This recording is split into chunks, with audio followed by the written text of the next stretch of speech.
आदरणीय साथियों एवं आदरणीय बहनों, प्रणाम। आज मैं जिस विषय पर बात करना चाह रहा हूँ वो है क्रोध। लेकिन मैं क्रोध न करने का उपदेश देने के लिए नहीं बैठा हूँ।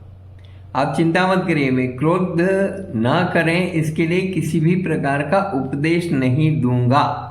लेकिन मैं ये बताना चाहता हूँ कि बहुत अधिक क्रोध या बहुत तीव्र क्रोध की तीव्रता आपको खुद को बहुत गंभीर बीमारी से पीड़ित कर सकती है।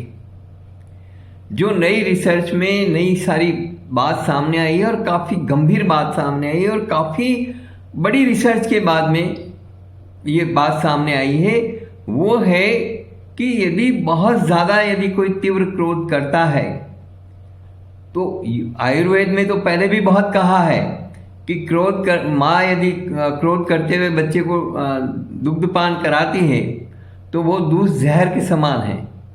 और यदि बहुत ज़्यादा काशाई क्रोध है तो वो दूध जहर बन जाएगा और बच्चे की डेथ तक हो सकती है। ये सा आयुर्वेद में बहुत स्पष्ट रूप से कहा गया है।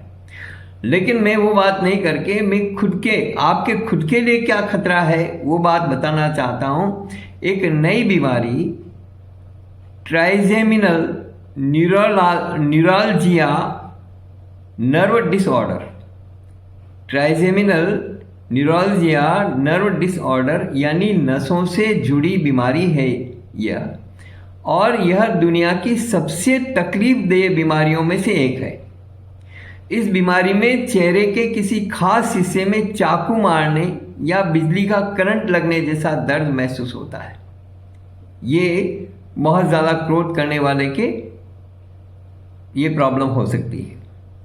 इसके अलावा क्रोध से आपका बीपी हाई हो जाएगा, ब्रेन हेमरेज हो सकता है, हार्ट अटैक हो सकता है, शरीर में हार्मोन्स का स्तर गड़बड़ा सकता है। जब व्यक्ति क्रोध करता है तो उसका लीवर एक्स्ट्रा शुगर और शरीर से बहुत सारे हार्मोन रिलीज करता है और उसी के कारण उस समय में उसमें विशेष स्फूर्ति और ताकत आ जाती है जो बाद में उसके शरीर को खोखला बना देती है। आप देखिए, कमज़ोर से कमज़ोर इंसान जो 5 किलो वज़न भी नहीं उठा सकता, यदि उसके सामने 10 किलो का पत्थर रख दिया जाए और उसे बहुत गुस्सा दिलाया जाए तो वो 10 किलो का पत्थर उठा करके आपके ऊपर मार देगा। ये जो ताकत आई, ये ताकत कहाँ से आई? जिस व्यक्ति ने क्रोध किया, जिसमें ये ताकत आई, उसके लीवर से एक्स्ट्रा शुगर रिलीज होती है, शरीर से बहुत सारे हार्मोन रिलीज होते हैं जो आपका रिजर्वेयर है। तो उसके अंदर घाटा हो गया, उसके अंदर रिजर्वेयर में कमी हो गई।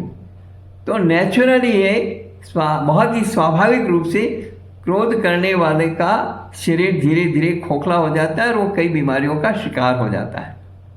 लेकिन ये जो बीमारी नई सामने आई है, ट्राइजेमिनल न्यूरालजिया नर्व डिसऑर्डर, ये पूरा का पूरा एक करंट की तरह चलता है।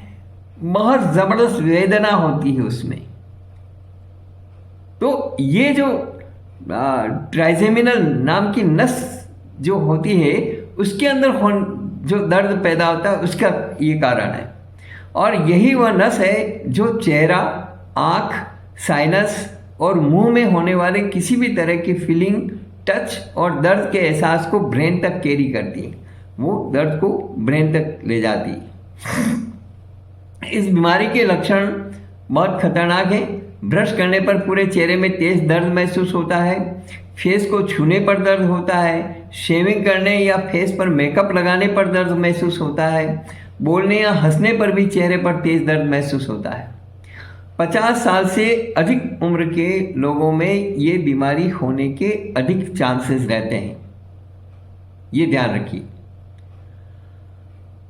लेकिन जैसे जैसे बीमारी बढ़ने लगती है, दर्द बहुत ज़्यादा तेज होता है। और ट्राइजेमिनल न्यूरालजिया नाम की यह बीमारी वैसे तो किसी भी उम्र में किसी को भी हो सकती है, लेकिन पुरुषों की तुलना में महिलाओं को यह बीमारी ज़्यादा होती है। और वैसे लोग जिनकी उम्र 50 साल से अधिक है, उनमें यह बीमारी होने की संभावना अधिक रहती है। इसलिए क्रोध करने से बचें। क्रोध कषाय है, तीव्र कषाय है, तीव्र कर्मों का बंध होता है। लेकिन मैं वो बात नहीं करके मैं केवल विज्ञान की यदि बात करूं तो ये गंभीर बीमारी का खतरा आपके सर पर मंडरा रहा है। और वैसे भी जो मैंने बताया कि जो लीवर से शुगर और बॉडी से बहुत सारे हार्मोन रिलीज होते हैं, वो अपने आप में एक खतरे की घंटी है। क्रोध आप कर रहे हैं, जिस व्यक्ति पर कर रहे हैं उस पर कोई असर होगा या नहीं होगा, कब होगा वो अलग बात है, लेकिन सबसे पहला असर आपके खुद के ऊपर हो गया, खुद के शरीर पर हो गया। इसलिए क्रोध से बचें। ज़्यादातर मरीज शुरुआत में इस बीमारी का जो दर्द होता है उसको डेंटल प्रॉब्लम यानी दांतों से जुड़ा दर्द मान लेते हैं। तो इसलिए, लेकिन असल में यह पूरे चेहरे का दर्द होता है, जिसमें चेहरे के एक साइड पर कुछ सेकंड या कुछ मिनटों के लिए इतना तेज दर्द होता है। अगर तापमान में बहुत ज़्यादा बदलाव हो, यानी बहुत ज़्यादा गर्मी या बहुत ज़्यादा ठंड हो, तब ये दर्द बढ़ जाता है। तो इसलिए ये बात ध्यान में रखिएगा। वैसे जैसे मैंने कहा कि आयुर्वेद में बहुत ही स्पष्ट निर्देश है कि माँ जब क्रोध में हो अपने बच्चों को दूध ना पिलाए। कभी कभी क्रोध की तीव्रता इतनी भयानक हो सकती है कि उस समय दुग्ध पान कराने से बच्चे की मृत्यु भी हो सकती है। माँ का अमृत समान दूध भी क्रोध के समय जहर हो जाता है। तो आप सोचिए कि क्रोध से क्या नहीं हो सकता। इसलिए क्रोध से बचिए। क्रोध में बनाया हुआ भोजन, क्रोध में परोसा गया भोजन और क्रोध में किया गया भोजन रोग कारक है। क्रोध में बनाया हुआ भोजन, क्रोध में दूसरों को परोसा गया भोजन और क्रोध में किया गया भोजन रोग कारक है। ये बात गांठ बांध लीजिए। क्रोध तब आता है जब आपको कोई चीज़ अच्छी नहीं लगती। रिएक्ट करने से पहले डीप ब्रीथिंग करें, मेडिटेशन करें, पानी खूब पिएं, कब्ज दूर करें, अच्छा संगीत सुनें। क्रोध को कम करने के ये तरीके हैं: डीप ब्रीथिंग, पानी खूब पीना, पानी कुल्ला कर चबा चबा करके, जैसा हमने बताया पहले, तो ऐसे चबा चबा करके पानी पीना चाहिए। तो इससे पेशेंस लेवल भी बढ़ेगा। दूसरा, कब्ज। देखिए, क्रोधी व्यक्ति को कब्ज जरूर रहती, पेट गड़बड़ रहता है। पेट गड़बड़ रहता है, दिमाग गड़बड़ रहता है। इसीलिए क्रोध से बचना बहुत जरूरी है। और ध्यान रहे, क्रोध और तनाव से आपको ब्रेन हेमरेज, हार्ट अटैक या कैंसर हो सकता है। कैंसर भी हो सकता है। इसलिए, और आपकी किडनियां अचानक फेल हो सकती है। इसलिए क्रोध से बचिए। क्रोध और तनाव मुक्ति के लिए अपने सोचने का नजरिया बदलें। आधे भरे हुए ग्लास में आप खुश रहें। ये ना सोचें कि मेरा आधा ग्लास खाली है, ये सोचें कि मेरा आधा ग्लास भरा हुआ है। दुनिया में मुझसे ज़्यादा ऐसे बहुत सारे लोग हैं, हजारों करोड़ों लोग ऐसे हैं कि जिनके गिलास में तो एक बूंद पानी भी नहीं है। तो बेटर फीलिंग होनी चाहिए कि आधा ग्लास तो भरा हुआ है। आत्मसंतोष होना चाहिए। विस्तार से देखें, गहराई से सोचें इन सारी चीज़ों को। चिंता ना करें, मानसिक तनाव से बचें, क्योंकि यह और कई रोगों को जन्म देगा और आपका सब कुछ छीन लेगा। हर काली घनी रात के बाद सवेरा अवश्य होता है। इसलिए दिल खोल करके मुस्कुराइए। मुस्कुराने के पैसे नहीं लगते। हर मुस्कान कुछ अच्छा करती है। ये कुछ तरीके हैं जिनकी मदद से आप अपना क्रोध और तनाव दूर कर सकते हैं, जो मैं बता रहा हूँ। कृतज्ञता का भाव रखें हमेशा। अपने मन में आपके पास जो कुछ भी है, जो कुछ हो रहा है और जो कुछ भी आपको प्यारा और आकर्षक है, उसके लिए अपने अंदर कृतज्ञता भाव जगाएं। आपके जीवन पर जिनका भी माता पिता गुरु जिनका भी उपकार है, उनके प्रति मन में कृतज्ञता का भाव रखें। शास्त्रों में 5 प्रकार के चांडाल कहे गए हैं। मैं किसी जाति विशेष का अपमान नहीं कर रहा हूं। जो शास्त्रों में कहा गया है, चांडाल एक प्रकृति का नाम है, ठीक है, जो मैं समझाना चाह रहा हूं। तो चांडाल किसको कहते हैं? जो सबसे नीचे से नीचा काम भी करके अपनी पेट की मजबूरी से वो करता है, पेट की मजबूरी से पेट भरने के लिए करना पड़ता है उसको। तो वो उसकी जो दूसरी चीज़ें हैं, मैं कहना चाह रहा हूँ कि ईर्ष्यालु, जो 5 चांडाल बताए गए हैं वो क्या हैं? ईर्ष्यालु, पिशुनश्चैव कृतघ्नो दीर्घरोषक चत्वारि कर्म चांडाल जाति चांडालस्य पंचम। जो जाति से चांडाल है वो तो पांचवा है और उसकी मजबूरी है कि वो उस कुल में पैदा हो गया। और अब तो खैर बहुत सारी चीज़ें बदल रही, बहुत सारी परिस्थितियां बदल रही है, अब तो शासन में भी आ गए हैं, ठीक है। लेकिन मैं ये कह रहा हूँ कि जो चार चांडाल है वो ज़्यादा खतरनाक है। कौन कौन? ईर्ष्यालु, जो ईर्ष्या करता है, पिशुनश्चैव, जो चुगली करता है, कृतघ्नो, जो उपकारी का उपकार नहीं मानता, कृतज्ञता भाव रखता है, और दीर्घ रोषक, लंबा गुस्सा, बहुत ज़्यादा गुस्सा करने वाला व्यक्ति, वो चांडाल। ये चार चांडाल है। शास्त्रों में कहा गया है कि इन चार चांडालों से बचो। पांचवा चांडाल तो खतरनाक नहीं है, ये चार चांडाल ज़्यादा खतरनाक है। तो इसलिए कभी ईर्ष्या नहीं करें, कभी चुगली नहीं करें, चुगलखोर ना बने, कभी उपकारी का उपकार मानते रहें, उपकारी के प्रति कभी कृतज्ञता का भाव नहीं रखें बल्कि कृतज्ञता का भाव रखें, और कभी भी लंबा गुस्सा नहीं करें, भारी गुस्सा ना करें, नहीं तो गुस्से से आपको कुछ भी प्रॉब्लम हो सकती है। तो कृतज्ञता का भाव रखें। दूसरा है मुस्कुराएं। अपने जीवन में उन छोटी छोटी चीज़ों को ढूंढें जो आपके चेहरे पर मुस्कुराहट लाती हो।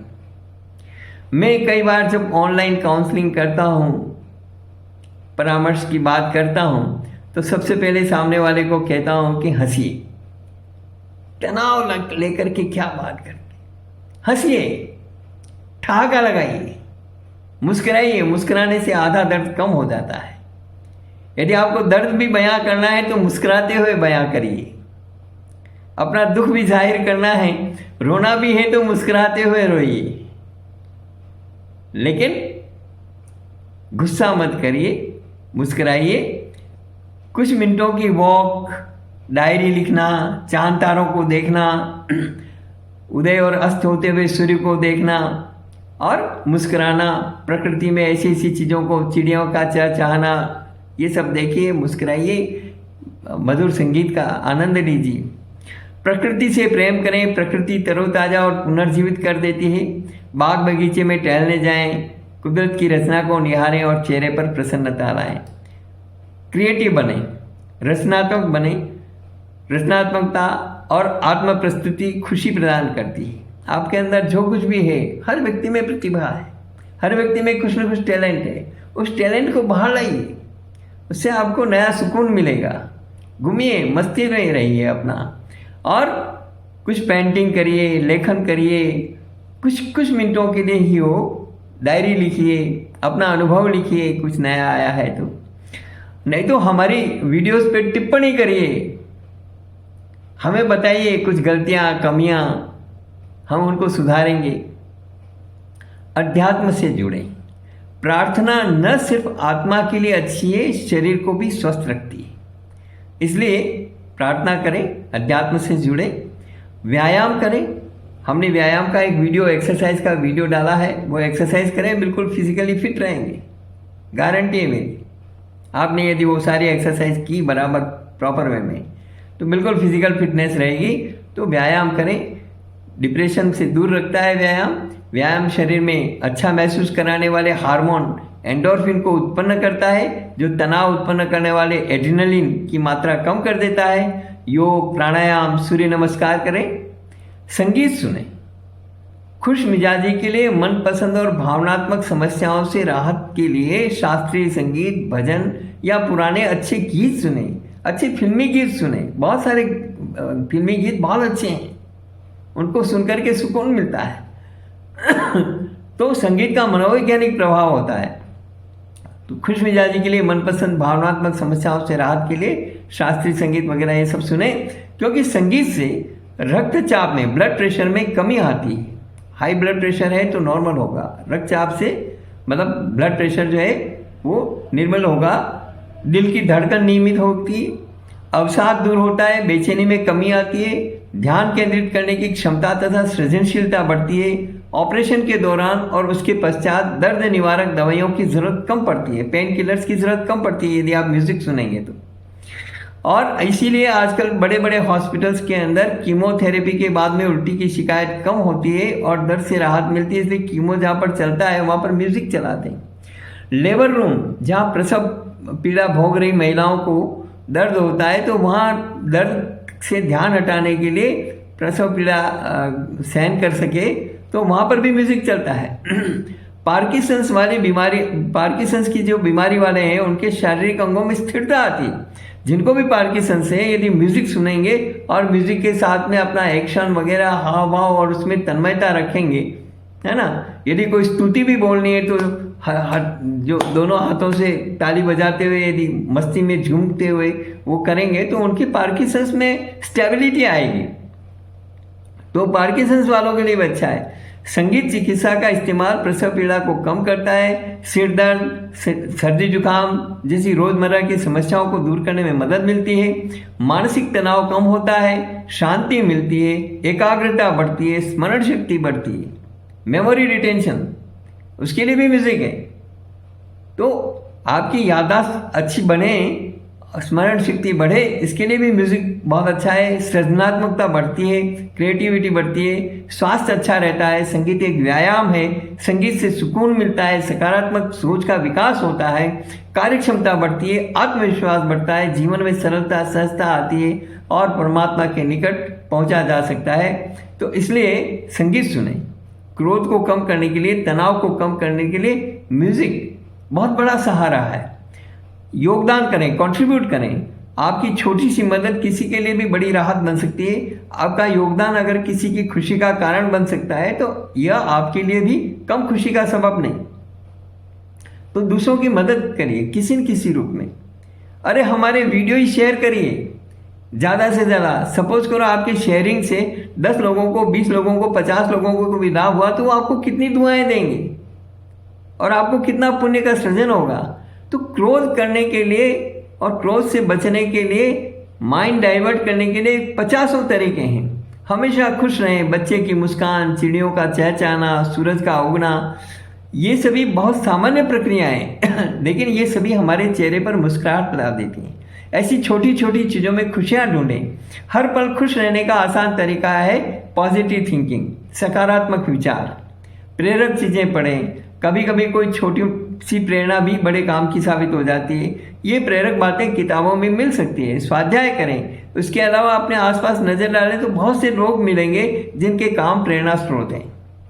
बच्चों के साथ खेलें, उन्हें कहानी सुनाएं, उनके साथ नृत्य करें, उन्हें हाव भाव के साथ कविताएं सिखाएं।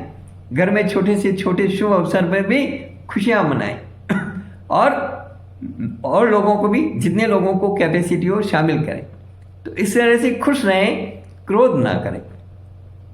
खुश रहने से बहुत सारी समस्याओं का समाधान हो जाता है। बहुत सारे दर्द आते हो तब भी नहीं आएंगे, बहुत सारी परेशानियां आती होगी तब भी नहीं आएगी। तो हमेशा खुश रहें, खुश मिजाज बने, क्रोध ना करें। क्रोध से गंभीर बीमारियों का खतरा है। इस वीडियो में इतना ही। यदि मेरा वीडियो पसंद आया हो तो एक बार आप भी खिलखिला करके हंस दीजिएगा, मुस्कुराइएगा और वीडियो को ज़्यादा से ज़्यादा लाइक करिए, ज़्यादा से ज़्यादा शेयर करिए।